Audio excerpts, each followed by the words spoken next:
और चले बात करते हैं टू द पॉइंट में आज के विषय की, आज के टॉपिक की। यूपी बीजेपी में संगठन बढ़ा या सरकार बढ़ी, यह अब भी बड़ा सवाल बना हुआ है। डिप्टी सीएम केशव प्रसाद मौर्य ने बीजेपी ओबीसी कार्य समिति की बैठक में फिर दोहराया कि सरकार के दम पर नहीं, पार्टी के दम पर चुनाव जीते जाते हैं। सीएम के साथ होने वाली बैठकों में कई मौके पर नदारद रहे केशव प्रसाद मौर्य ने कल सीएम योगी के गृह विभाग की बैठक ली, जिसकी तस्वीरें उन्होंने सोशल साइट पर साझा करते हुए पीएम, गृह मंत्री, बीजेपी के राष्ट्रीय अध्यक्ष जेपी नड्डा सबको टैग किया, लेकिन सीएम योगी या उनके ऑफिस को टैग नहीं किया। अब सवाल है कि क्या यूपी बीजेपी में ऑल इज वेल है?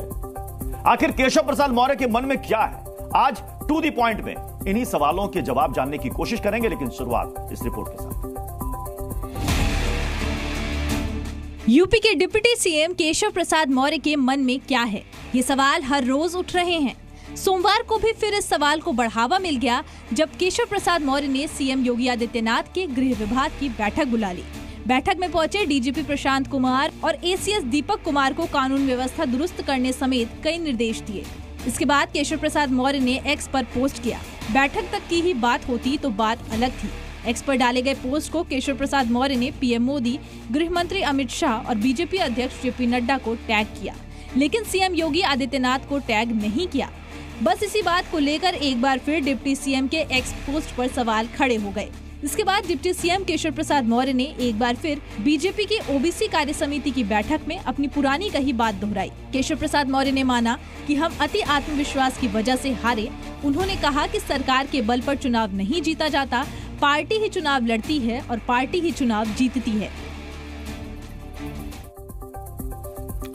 तो चलिए अब आज के बहस के सवाल क्या है, 5 सवाल, वो भी जल्दी से आपके सामने रख देते हैं। पहला सवाल ये कि सरकार से ऊपर संगठन, ये बात क्यों दोहरा रहे हैं केशव प्रसाद मौर्य? एक बार नहीं, उन्होंने लगभग 3 बार इसका जिक्र किया है।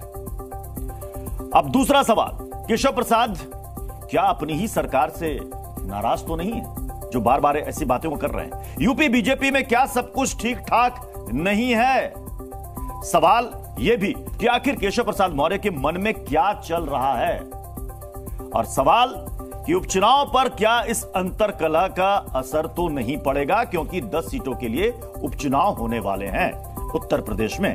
हमारे साथ खास मेहमानों का पैनल हमें ज्वाइन कर रहा है। एसएन सिंह बीजेपी के प्रवक्ता, प्रियंका गुप्ता है कांग्रेस की प्रवक्ता, राजकुमार भाटी जी हैं समाजवादी पार्टी के प्रवक्ता, रोहित अग्रवाल आरएलडी के प्रवक्ता, विवेक श्रीवास्तव लेफ्ट नेता हैं, संगीत रागी हैं पॉलिटिकल एनालिस्ट। थोड़ी देर में हमारे साथ हर्षवर्धन त्रिपाठी भी जुड़ेंगे, सीनियर जर्नलिस्ट। मैं एसएन सिंह जी आप ही से पूछ रहा हूं, बीजेपी में सब ऑल इज वेल है?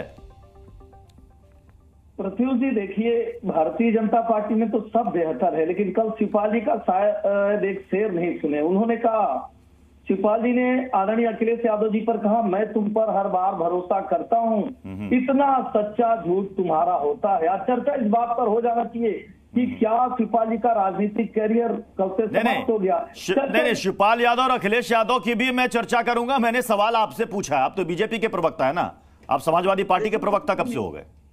पृथ्वी जी देखिए, संवाद और विवाद में ही अंतर होता है। संवाद बहुत सुंदर होता है जो हमारे और आपके बीच में है। और ये बार बार कहा जाता है, हमारे संघ की एक लाइन है कि संगठन गढ़े चलो, सुपंथ पर बढ़े चलो, देश का जिसमें भला हो, काम तुम किए चलो। तो निश्चित तौर पे एसएन सिंह जी देखिए, मेरी आदत नहीं है कि मैं घुमा फिरा करके सवाल करूं। मेरे शो का भी नाम है टू दी पॉइंट। मैंने टू दी पॉइंट आपसे सवाल पूछा था, बीजेपी में सब कुछ ठीक ठाक है या अंदर अंतरकलह चल रही है? आखिर केशव प्रसाद मौर्य जी को बार बार यह क्यों कहना पड़ रहा है कि संगठन सरकार से बड़ा है, सरकार बड़ी नहीं है? उन्होंने फिर दोहराया है कि चुनाव जीते जाते हैं संगठन के दम पर, सरकार के दम पर नहीं।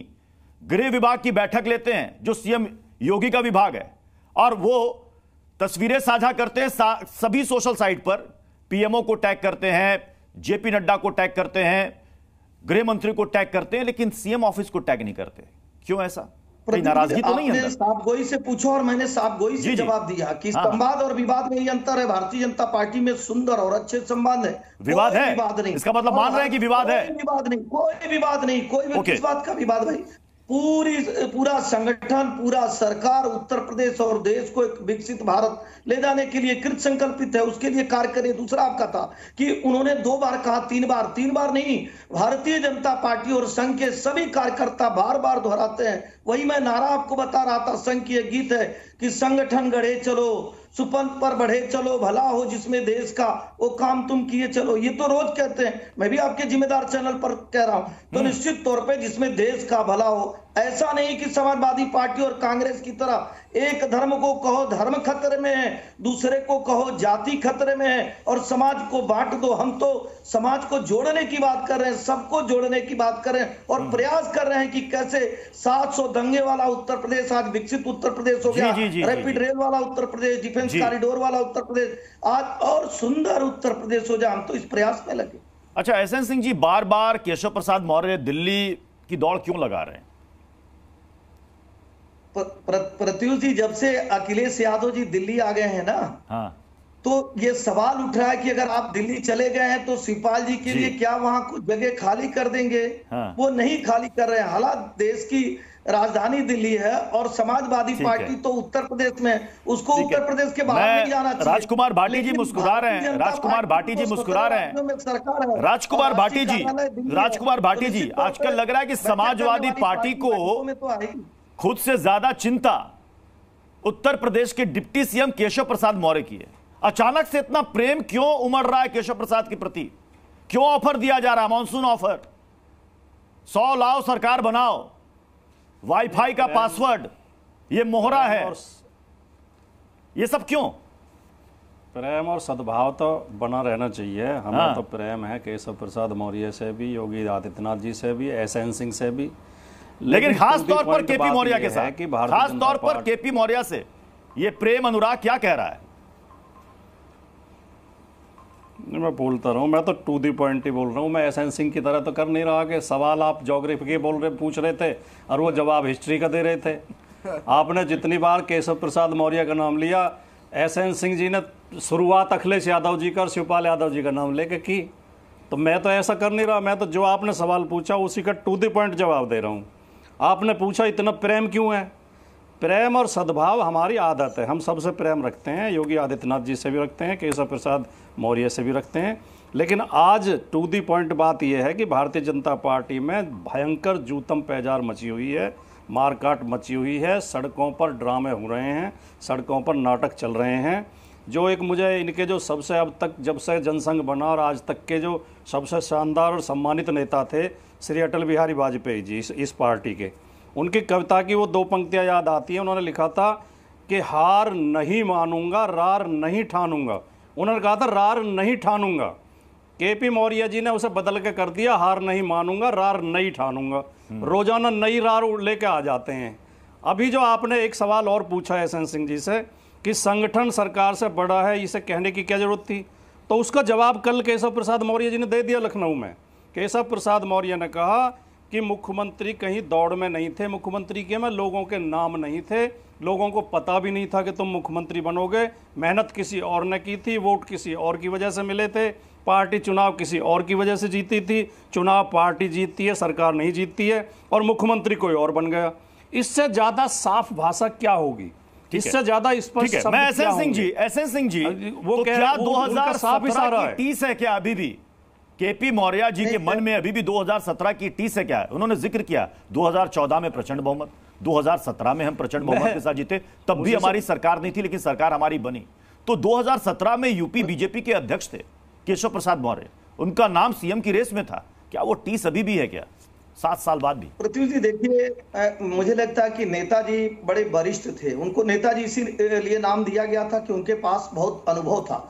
और पृथ्वी जी कहा जाता है कि वृखा न जाय देव ऋषि वाणी, जो बुजुर्ग कहें वो व्यर्थ नहीं जाता है। बुजुर्ग ने कहा, नेताजी ने कहा, जो हमारा नहीं वो तुम्हारा कैसा, जो हमारा नहीं वो शिवपाल का कैसा, जो हमारा नहीं वो आजम खान का कैसा, जो हमारा नहीं वो देश और प्रदेश का कैसा। तो निश्चित तौर पे जो अपने पार्टी में अंतर कलह चल रहा है उसको इधर उधर दिखाने की बात हो रही है। आप कोई एक चीज बताइए ना जो भारतीय जनता पार्टी में इनकी तरह माइक छीनने वाला कार्य। हमने कहा संवाद और विवाद में अंतर होता है। संवाद तो हम आदरणीय प्रत्युष जी से कर रहे हैं, हम आदरणीय प्रियंका जी के साथ कर रहे हैं, राजकुमार भाटी जी से कर रहे हैं, लेकिन विवाद और संवाद में ये अंतर होता है कि विवाद में अलग पार्टी चाचा जी को बनानी पड़ती है। तो मतलब एसएन सिंह जी, आप मान रहे हैं ना कि पार्टी के अंदर विवाद है जिसके लिए आप संवाद करना चाह रहे हैं? नहीं, हमने कहा संवाद तो होना चाहिए। अच्छा। तो विवाद समाजवादी पार्टी में होती है, भारतीय जनता पार्टी में तो संवाद होता है जो आपको बार बार दिखेगा, और ये संवाद होना चाहिए। ठीक है, मैं प्रियंका जी आपके पास आऊं। उससे पहले राजकुमार भाटी जी, राजनीति में यह देखा जाता है कि खुद से ज्यादा ऑपोजिशन में क्या चल रहा है उस पर नजरें रहती हैं अपने फायदे के लिए। यह हर पार्टियां करती हैं। तो समाजवादी पार्टी की भी चिंता खुद से ज्यादा बीजेपी के अंदर क्या चल रहा है इसकी ज्यादा है। आप भूल गए चाचा और भतीजे के बीच में किस तरीके से ठनी थी, नेताजी को बीच में आना पड़ा था, क्या हुआ था सब जानते हैं। नहीं, एक शतरंज के खेल में अगर जो शतरंज के खिलाड़ी हैं वो समझते होंगे, अपनी चालों से ज्यादा दूसरे की चाल पर ध्यान देने की जरूरत होती है कि अगले वाला खिलाड़ी अब क्या चाल चलेगा। तो अगर कोई दूसरी पार्टी पर नजर रखता है तो इसमें कोई बुराई नहीं है, स्वाभाविक है, राजनीति में संभव है। लेकिन मैं एक बात कहना चाहता हूं, जो एसएन सिंह जी बार बार इसी विषय पे आ रहे हैं। एसएन सिंह और उनकी पार्टी की पीड़ा यह है कि इन्होंने भाषण लिख के तैयार कर रखे थे कि शिवपाल यादव को नेता प्रतिपक्ष बनाया जाएगा और हम क्या क्या भाषण देंगे। ये पार्टी परिवार की पार्टी है, ये पार्टी एक जाति की पार्टी है, ये पार्टी जाति से बाहर नहीं निकल सकती। अब अखिलेश यादव जी ने ऐसा शानदार निर्णय लिया कि उन्होंने सबसे अनुभवी विधायक, सबसे शानदार व्यक्तित्व के धनी माता प्रसाद पांडे जी को नेता प्रतिपक्ष बना दिया। अब इनके लिखे हुए भाषण बेकार हो गए, अब ये घुमा फिरा के उसी पर जाना चाह रहे हैं। चुनाव में इन्होंने देखा, पहले कहते थे एमवाई की पार्टी है, एमवाई को तो बहुत कम टिकट मिले, यादव केवल 5 आए हैं, 5 टिकट दिए थे। कुर्मी जाति के हमारे 7 विधायक जीत के आए हैं, हमने 10 टिकट दिए थे। हमने 2 दलितों को जनरल सीटों पर लड़ाया, हमने 11 महिलाओं को टिकट दिए, उनमें से 6 जीत के आई हैं। ये बीच में क्यों बोल रहे हैं? मैं तो बोला नहीं था जब ये बोल रहे थे। अब मैं प्रियंका गुप्ता, मैं बाकी मेहमानों का भी रुख कर रहा हूं क्योंकि हमारे साथ कुल लगभग 7 पैनलिस्ट हैं। प्रियंका गुप्ता जी, समाजवादी पार्टी की तो नजर है जी, केपी मौर्य कुछ कहना सुन लेते हैं। तो आपको मालूम होगा, पूरा कहने से पहले बताया नहीं जा सकता है, जो संसदीय मर्यादा है उसका पालन किया जाएगा। लेकिन हम तो कह रहे हैं, क्या होता है, सीधे सर आगे आ जाइए, सर थोड़ा आगे आ जाइए। अगर किसी ने ऐसा किया होगा तो पता किया जाएगा। अरे यार, कार्रवाई की भैया, माइक हटाइए। नवजिहाद वाला जो कानून था उसमें कल संशोधन करके उसका दायरा और सजा का प्रावधान बढ़ाया गया है, लोगों को हटाना पड़ेगा। तो स्वागत बंद हो। उत्तर प्रदेश में आज अनुपूरक बजट पेश होना है और इसी के लिए आप देख रहे हैं कि डिप्टी सीएम अंदर जाने से पहले वहां पर मीडिया से बातचीत कर रहे थे। मैं प्रियंका गुप्ता आ रहा हूं आपके पास मूल सवाल पर, क्या कांग्रेस की भी नजरें हैं बीजेपी के अंदर चल रहे इस अंतरकला पर? देखिए प्रत्युष जी, कांग्रेस की नजरें तो आम आदमी पर हैं। आम आदमी के लिए जो बजट आया उस पर है, जो इस तरह की बेरोजगारी है उस पर है, अग्निवीरों पर है, उन महिलाओं पर है जिनकी आर्थिक स्थिति के लिए सरकार ने कुछ नहीं किया है। तो आम आदमी की नजर में जो पार्टी का काम होना चाहिए वही कर रहे हैं। लेकिन इस बार जरूर कहूंगी, एसएन सिंह जी जो पार्टी में सरफुटौल चल रही है और जो परिक्रमा दिल्ली से लेकर लखनऊ और लखनऊ से लेकर दिल्ली तक चल रही है, उसका नतीजा कुछ नहीं निकल रहा।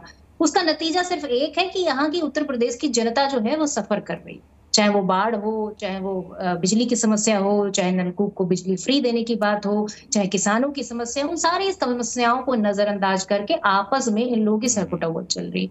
62 से 33 सीटों पर आ गए। अब हार का जो ठीकरा है वो किसके सर पे पहनाया जाए जी, वो ये समझ नहीं पा रहे हैं। जरा फुल फ्रेम में लाइएगा, ये तस्वीरें इस वक्त हम दिखा रहे हैं, ये इस वक्त ताजा तस्वीरें सामने आ रही हैं। बजट रखा जाना आज सदन में विधानसभा के पटल पर, और उससे पहले आप देखिए सीएम योगी आदित्यनाथ अपने कैबिनेट के तमाम सहयोगियों के साथ इस वक्त एक बैठक कर रहे हैं। तो थोड़ी देर में वो बजट भी उत्तर प्रदेश का लोगों के सामने होगा। सबकी नजरें किस बजट में यूपी वालों को क्या कुछ मिलता है। प्रियंका गुप्ता जी, देखिए मैं पूछना चाहती हूँ कि जिस तरह का बजट आया है जिसमें आम आदमी की बचत को लेकर, एजुकेशन को लेकर, शिक्षा को लेकर, आप देखिए स्वास्थ्य को लेकर, आप देखिए इन सारी चीजों पर बजट पहले से कम कर दिया गया। इन सारी चीजों का डायरेक्ट असर किस पे पड़ता है? आम आदमी पर पड़ता है। स्वास्थ्य सुविधाएं उत्तर प्रदेश में बेहाल है और उसके बाद किसानों की समस्या तो पूरी तरह से मुंह फाड़े खड़ी हुई है। पर भारतीय जनता पार्टी की आपस की रार खत्म नहीं हो पा रही है। उसका नतीजा आप देखिए, धीरे धीरे भारतीय जनता पार्टी पूरी तरीके से, उनका जो चेहरों की चमक है, जिसको मैं कहूंगी कि नेतृत्व की चमक है, वो पूरी तरह से फीकी हो जा रही है। कमल कहीं से मुरझाया जा रहा है, उसके ऊपर पूरी तरह से फोकस भी नहीं कर पा रही है। और जनता तो कहीं तरीके से इनके डिस्कशन से ही नदारत है। और इसका नतीजा ये होगा कि उपचुनाव में जिस तरह की उनको हार होगी, वो मैं जरा बीजेपी के सहयोगी आरएलडी का भी रुख कर लेता हूं। रोहित अग्रवाल जी, बीजेपी के अंदर क्या चल रहा है उस पर तो हम डिस्कस कर रहे हैं। एनडीए के अंदर सब कुछ ठीक ठाक है यूपी में? जयंत चौधरी का एक बयान जिस पर कांवड़ यात्रा को लेकर उनका मत अलग था, सरकार का मत अलग था, बीजेपी का मत अलग था। अनुप्रिया पटेल भी कई मौके पर उन्होंने शिकायत की है कि साहब मंत्री सुनते नहीं हैं। उन्होंने एक टोल का भी मुद्दा उठाया था। तो सब कुछ ठीक ठाक है एनडीए के अंदर, यूपी में खास तौर पर? देखिए प्रत्युष जी, हम लोकतांत्रिक सरकार चला रहे हैं और लोकतांत्रिक सरकार के अंदर अगर कुछ भी गलत होगा तो उसके ऊपर आवाज उठाने का फर्ज हमारा ही है।